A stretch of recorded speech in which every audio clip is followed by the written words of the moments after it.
आज यानी कि 7 सितंबर को नवोदय जनतांत्रिक पार्टी के द्वारा राष्ट्र कार्यकारिणी आम सभा की बैठक रखी गई थी। जानिए इस मौके पर प्रेस कॉन्फ्रेंस कर नवोदय जनतांत्रिक पार्टी के राष्ट्रीय अध्यक्ष श्री सत्यदेव जायसवाल ने क्या कहा है। मीडिया बंधुओं का नवोदय जनतांत्रिक पार्टी स्वागत करती है। जय हिंद, जय जोहार। आप सभी को हम बताना चाहते हैं कि नवोदय जनतांत्रिक पार्टी देश की ऐसी एक पार्टी है जिसमें सभी सदस्य जो हैं शिक्षित ही हैं और इसमें किसी भी प्रकार के आपराधिक व्यक्तित्व का प्रतिभाग नहीं है। नवोदय जनतांत्रिक पार्टी के सभी मेंबर शिक्षित होने की वजह से तो नवोदय जनतांत्रिक पार्टी का जो मुख्य लक्ष्य है देश में शिक्षा का एक समान निःशुल्क और उत्कृष्ट स्तर का सभी को दिया जाने के लिए एक प्रतिबद्ध है कि जिसमें किसी भी बच्चे को बिना किसी भेदभाव के एक समान शिक्षा और उत्कृष्ट स्तर की शिक्षा मिले, क्योंकि जितने भी इसके सदस्य हैं लगभग वो इस तरह की शिक्षा व्यवस्था से गुजर के आए हैं।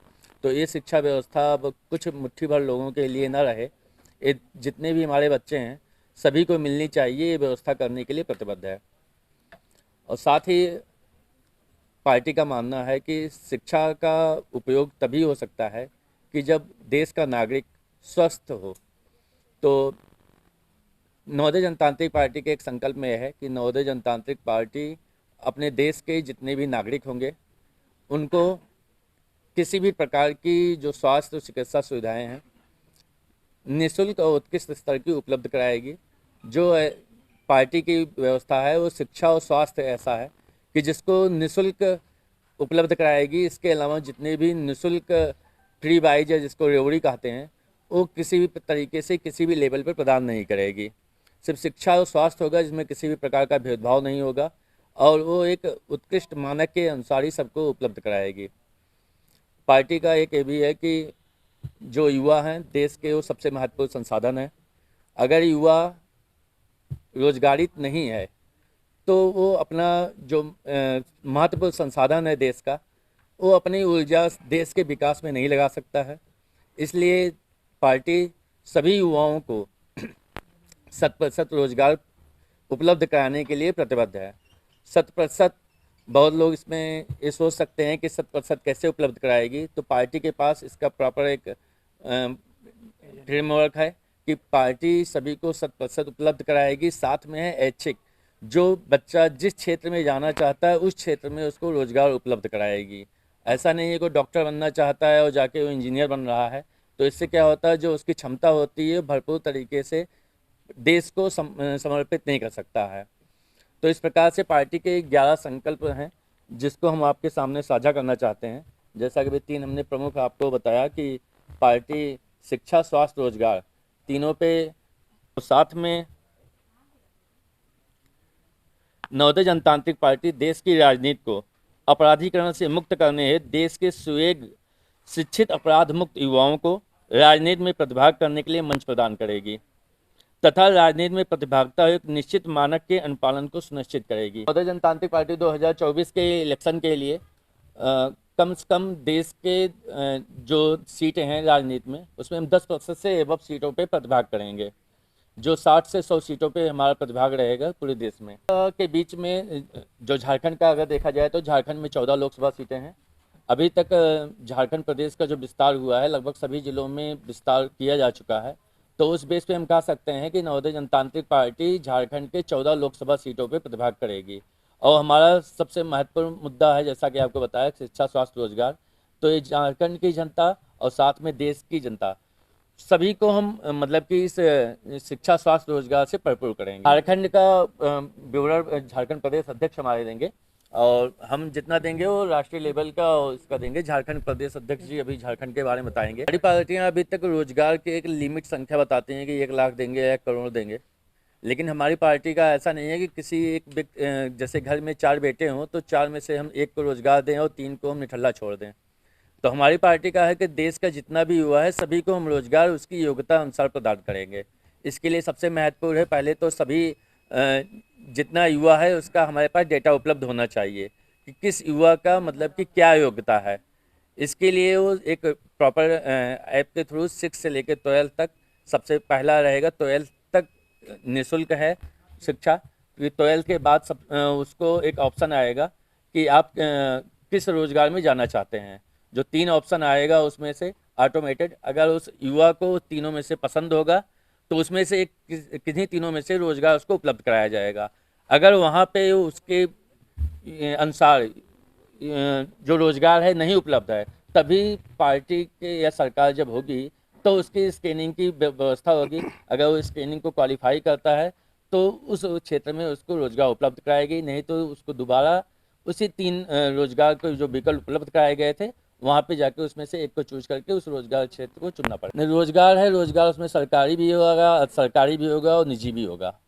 नौकरी नहीं हम कह रहे हैं, रोजगार कह रहे हैं हम। उसमें नौकरी भी है और आपका स्वरोजगार भी है। और सर रोजगार से पहले हमने एक और चर्चा की है आपको मेडिकल फ्री, तो वो हमारा संकल्प है और पूरा रोड मैप है हमारा। जब से बच्चा गर्भ में पैदा होगा और मृत्यु तक उसका फ्री ऑफ कॉस्ट ट्रीटमेंट होगा हमारी 100% गवर्नमेंट आने के बाद। और साथ में है कि जो इसलिए हमने चिकित्सा और स्वास्थ्य दोनों की बात की है। तो स्वास्थ्य का मतलब है आप पहले हम नागरिकों को बीमार करके हम फ्री चिकित्सा नहीं देंगे। जो हमारी व्यवस्था है उसमें इसी पे हम आगे आते हैं अभी कि जो हमारे संकल्प में है कि पहले तो हम नागरिकों को बीमार ना होने दें, ऐसी सिचुएशन और मतलब कि इन्वायरमेंट को क्रिएट करें। उसमें आता है आपका फूड्स भी, यंग एडल्ट्रेशन ना हो, इन्वायरमेंट फ्री हो, एडिक्शन होता है या शराब पीते हैं, तो इस तरह के जितने भी हैं ड्रग्स मतलब कि जो रिलेटेड आते हैं उसको, उसका प्रोडक्शन, सेल्स सभी को बंद करेगी पूरे भारत में। क्योंकि पार्टी का मानना है कि आय बढ़ाने के लिए, ऐसा नहीं है कि उसमें आप टैक्स बढ़ा दीजिए तो आय आपकी बढ़ जा रही है, लेकिन हमारे देश की जनता या युवा का क्या हाल हो रहा है हम उसको देखते हैं। इस आय बढ़ाने के लिए और भी साधन है। ये नहीं है कि मादक द्रव्यों पे आप मतलब कि जीएसटी या टैक्स बढ़ा के उसको मतलब दीजिए, उसके बाद आप उसकी इलाज में करने के लिए आप बड़े बड़े पोस्टर होर्डिंग लगाइए। ऐसा कुछ भी नहीं है। पहले उसको स्वस्थ रखने की कोशिश करिए।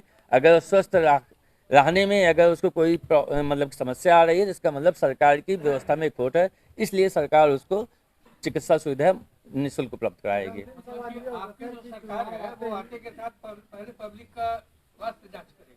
नहीं, स्वास्थ्य जांच नहीं करेगी। वो अगर बीमार है तो उसको 100% चिकित्सा सुविधा उपलब्ध कराएगी। ये हमारा 1 साल का प्रोग्राम नहीं है। ये क्या है कि निश्चित मतलब कि एक प्रोसेस चलेगी जो लगभग 5 से लेकर 10 साल तक का प्रोग्राम होगा। स्वास्थ्य के बारे में मैं थोड़ा बताना चाहता हूँ कि मैं पेशे से डॉक्टर हूँ। तो स्वास्थ्य व्यवस्था की मतलब है, जैसे देखिए आप बोल रहे हैं कि सरकार जो शराब है या जो हार्मफुल सब्सटेंसेज है उस पर ज़्यादा टैक्स करके वो पैसा कमा रही है। बट अगर उसको हम कम करें, उसको बंद करें, तो उसके वजह से जो आदमी बीमार पड़ेगा वो बीमार आदमी कम पड़ेगा। फिर हॉस्पिटल पे जो लोड होगा वो बीमारी का जो है, शराब पीने से एक लीवर की सबसे जो बड़ी समस्या है कैंसर भी होती है। सबसे अधिक लोगों में क्रोनिक लीवर डिजीज बोलते हैं, CLD बोलते हैं। उसको जो बर्डन हमारा है दिन प्रतिदिन बढ़ता जा रहा है इंडिया में, उस बर्डन को कम करेगी तो ऑटोमेटिकली क्या होगा कि जो हमारा स्वास्थ्य व्यवस्था जो है वो सुदृढ़ होगा और उस पर खर्च कम होगा। और जो उधर से टैक्स अगर मान लीजिए हमें शराबबंदी या जो भी है हार्मफुल सब्सटेंसेज है, हीरोइन, कोकीन, जो भी ड्रग्स है, जो इलिसिट ड्रग्स है, उसको बंद करेगी, वहाँ से टैक्स कम आएगा। उस सबसे तो टैक्स आता नहीं है, टैक्स मेनली आता है लीकर से आता है, तो उसको बंद कर देगी, वहाँ से टैक्स नहीं आएगा। बट हमारा जो वो अल्टीमेटली कुछ दिनों के बाद आदमी बीमार होता है, जो फिर हेल्थ हमारे पास आता है इलाज करवाने के लिए सरकारी हॉस्पिटलों में, उसका बर्डन कम हो जाएगा। तो उसको बैलेंस को हम लोग मेंटेन कर सकते हैं। स्वास्थ्य फ्री का मतलब ये नहीं हुआ कि सबको पकड़ पकड़ के आप उसको जांच करेंगे। जो बीमार होगा वो आपके पास खुद आएगा। तो सरकारी व्यवस्था जो है अभी जो चरमराई हुई है, कोई भी राज्य की जो सरकारी हॉस्पिटल है और जो व्यवस्था है, बहुत कम ही राज्यों में है जो बहुत अच्छा व्यवस्था है। उसके अलावा सबकी व्यवस्था कमजोर है, तो उसको सुदृढ़ करेंगे। अपने आप क्या होगा, वहाँ पे अगर आपको अगर एक PSC में, CSC में और सदर हॉस्पिटल में अगर सारी अच्छी व्यवस्था हो जाएगी, अल्टीमेटली आप प्राइवेट हॉस्पिटल में जाना बंद कर देंगे। वहाँ सारी सुविधाएं मिलेगी, वो फ्री ऑफ कॉस्ट ही होती है, वही सुविधा मिलेगी तो आप प्राइवेट हॉस्पिटल में जाएंगे नहीं। तो अल्टीमेटली वो जो स्वास्थ्य का जो है वो सोल्यूशन आपको अपने आप आ मैं संदीप कुमार झारखंड प्रदेश का प्रभारी हूँ पिछले 1.5 साल से। और पिछले 1.5 साल में झारखंड में 2 इलेक्शन हुए हैं, उपचुनाव हुआ है। दोनों में हमारी पार्टी ने पार्टिसिपेट किया है। आप लोगों ने देखा होगा कि जब माडेर का उपचुनाव हुआ था तो वहाँ टोटल 5 पार्टी रजिस्टर्ड पार्टी ने पार्टिसिपेट किया था, बाकी निर्दलीय लोग थे। जब रामगढ़ का चुनाव हुआ है तो उन 5 में से केवल 2 पार्टी जो रूलिंग पार्टी है उन्होंने रिपीट किया, लेकिन नवोदय जनतांत्रिक पार्टी एक सिंगल पार्टी है जिन्होंने माडेर इलेक्शन भी कंटेस्ट किया है और रामगढ़ इलेक्शन भी कंटेस्ट किया है। और हम लगातार पिछले 1.5 साल से झारखंड स्टेट में काम कर रहे हैं, अलग अलग एरिया में भी काम कर रहे हैं। आप एक छोटा सा एग्जांपल देता हूं आपको कि रोजगार के लिए हम क्या कर रहे हैं।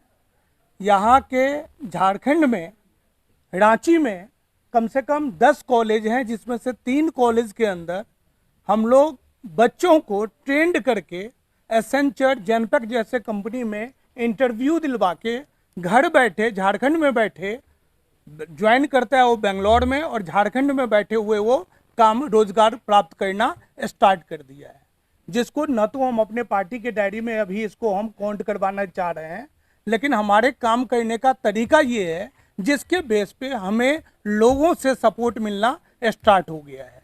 आज हम अपने आप को धीरे धीरे इतना मजबूत बना चुके हैं कि आने वाले विधानसभा इलेक्शन में हो सकता है यदि आप लोगों में से मुझे अच्छे कैंडिडेट मिलने स्टार्ट हो गए, क्योंकि हमारी पार्टी का मेन मूल विचारधारा ये है कि हम खुद नेतागिरी नहीं करना चाहते, हम समाज के अच्छे लोगों को सामने लाना चाहते हैं और उनको अपने पार्टी का टिकट देना चाहते हैं और बोलना चाहते हैं कि आप हमारे पार्टी के लीडर हो और आप यहाँ की समस्या को जानते हो, आप इसको लीड करना स्टार्ट करो। तो इस तरह से यदि हमें समाज के अच्छे लोग हमारे पार्टी से जुड़ते हैं तो हमारी पार्टी सभी सीटों पे 81 सीटों पे चुनाव लड़ने के लिए बिल्कुल तैयार है। रही बात लोकसभा की, तो यदि शिक्षित लोग, प्रतिष्ठित लोग यदि झारखंड के होने चाहिए, हमें बाहर वाले लोग नहीं चाहिए, यदि इस तरह के लोग हमसे संपर्क करते हैं तो हम उन्हें 14 सीटों पे लोकसभा इलेक्शन में कंटेस्ट करने के लिए हम लोग बिल्कुल सक्षम हैं और तैयार हैं।